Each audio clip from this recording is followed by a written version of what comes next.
Okay. Ngayon, ituturo ko yung bagong pag-save sa Watch Later sa desktop or kaya laptop. So, ito lang. Type nyo lang YT Watch Later Assist. Ayan. Click nyo to.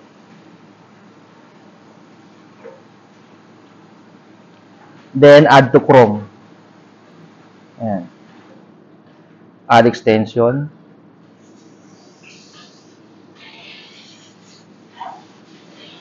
Okay na. So, punta tayo ng YouTube.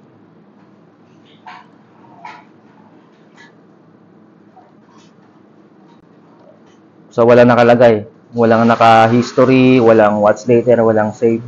Hanap tayo ng pwedeng i-save.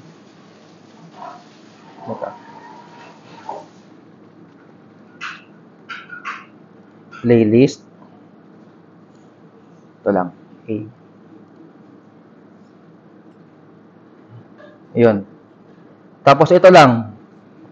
I-click nyo lang to. Add this playlist to watch later. Success. So, back natin. Library.